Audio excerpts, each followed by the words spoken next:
Magandang araw po sa inyong lahat. Turuan ko na po agad kayo makapag-English ng marami. Okay, dito na po agad tayo sa ating halimbawa. Gawin mo itong o kaya gawin mo siyang mabilis. Make it fast. Gawin mo itong malakas. Make it strong. Gawin mo itong ligtas. Make it safe. Gawin mo itong matalas. Make it sharp. Gawin mo itong malinis. Make it clean. Gawin mo itong makinis. Make it smooth. Gawin mo itong mahigpit. Make it tight. Gawin mo itong malaki. Make it big. Gawin mo itong maliit. Make it small. Gawin mo itong mataas. Make it high. Gawin mo itong mababa. Make it low. Gawin mo siyang malapad o kaya malawak. Make it wide. Gawin mo siyang makipot o kaya makitid. Make it narrow. Gawin mo siyang mahaba. Make it long. Gawin mo siyang maikli. Make it short. Gawin mo siyang mabigat. Make it heavy. Gawin mo siyang magaan. Make it light. Gawin mo siyang pabilog. Make it round. Gawin mo siyang patag o pantay. Make it flat. Gawin mo siyang diretso. Make it straight.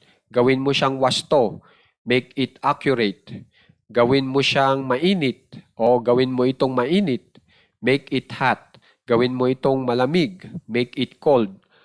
Gawin mo itong magaspang. Make it rough. Gawin mo itong nakikita. Make it visible. Gawin mo itong di nakikita. Make it hidden. Gawin mo itong natatanggal. Make it removable. Gawin mo itong perfecto. Make it perfect. Gawin mo itong epektibo. Make it effective. Gawin mo itong nadadala. Make it portable. Ibig ko sabihin sa nadadala, yung bagay ay madaling dalhin. Pag in-English mo yon, ito, portable. Yung nadadala. Okay? Gawin mo itong na-adjust. Make it adjustable. Okay? So, yung make po natin dito, yan yung gawin. Yung it naman ay itong o siyang. Nang itinuturo po ay bagay na isa lang ang bilang. Yung mo naman, yan po ay you. Yan yung taong inuutusan mo. Okay? Na yung itinuturong bagay ay ilarawan bilang mabilis, malakas, ligtas, matalas, at hanggang dito sa na-adjust. Napipili lang kayo ng isa dyan. Okay? Yung mo po ay hindi ko po tinranslate sa English kasi hindi ko naman binibigyan ng diin yung mo. Kumbaga sa Tagalog ay pag binigyan mo kasi ng diin yung mo, parang ganito po ang pagkakatagalog. Ikaw, pabilisin mo ito. Yung ganun po yung dating. May diin yung ikaw o yung mo. Okay, pag tinranslate mo yung you. Okay, sa English. Siyempre, ayoko naman ng ganon, yung parang binibigyan mo ng diin yung tao, eh di hindi ko i-translate. Okay, nangyayari lang po yan pag tayo nag-uutos. Okay, na okay lang hindi translate yung taong inuutusan mo. Pero kung gusto nyong bigyan ng diin, edi ilagay nyo yung you dito sa unahan, yung make, syempre paliliitin nyo yung M. Ganun po yun. You make it pass. Parang ganun. Para sa ikaw, gawin mo itong mabilis. Okay? Ngayon, pwede rin kasi tayong gumawa ng Tagalog na mensahe na ganito rin po ang naibibigay na ideya. Kunyari po, pabilisin mo ito. Yung pabilisin mo ito at saka yung gawin mo itong mabilis, iisa lang naman na ideya yan. So pag iisa lang ang ideya na naibibigay, pag in English, ganun pa rin po.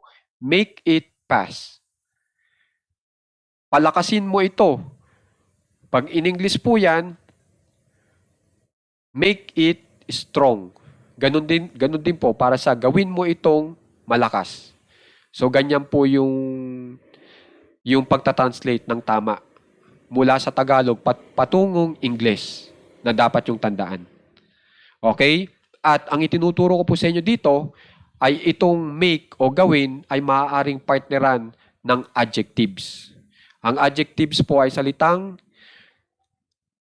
nagbibigay larawan doon sa ating itinuturong bagay.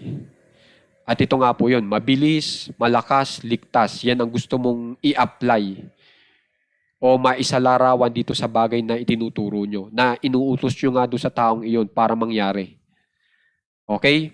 So itong past hanggang dito sa adjustable, adjectives lahat yan. So, ibig lang sabihin, may karapatan sila na maipareha o maipareho sa salitang make. Okay? So, yan ang itinuturo ko sa inyo ngayon. Ang make ay maaaring partneran ng adjectives. At pag ipinartner nyo nga po yan, maaaring ganitong klaseng ideya ang inyong magawa.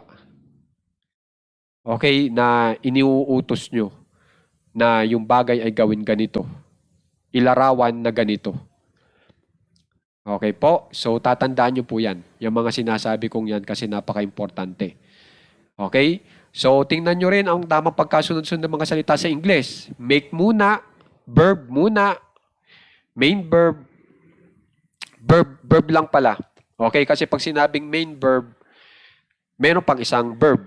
Ganun po yon. Iisang verb lang siya. Kaya, verb lang. Okay? Hindi mo na kailangan sabihin pang main verb. Nag-iisa na nga lang siya. Hindi main talaga yan. Okay? So, verb. Tapos, isusunod niya yung object na it, na object pronoun. Tapos, saka pa yung adjective natin na mapipili nyo dito. Isa lamang. Okay po? So, sana makikipag-aralan po ng mahusay ha. Kasi sa totoo lang, kitang-kita nyo na. Ang dami na po agad nating nagawang English sentences gamit lamang ang make, it, plus adjectives. Okay? So, sana may kipag-aralan para humusay agad kayo. Tandaan nyo na po itong mga adjectives na ito para mabilis nyo na rin po may translate sa English. Okay? So, maraming salamat po sa mga nagsasubscribe sa ating channel. Napakalaking bagay nyo po para may maintain po itong ating page. Kaya po ako'y nagtsatsaga pa rin dahil sa inyo. At ganoon din po sa mga nag-share, napakalaking tulong po niyan para makita rin naman po tayo ng iba. At doon sa mga nagla-like. Maraming salamat po.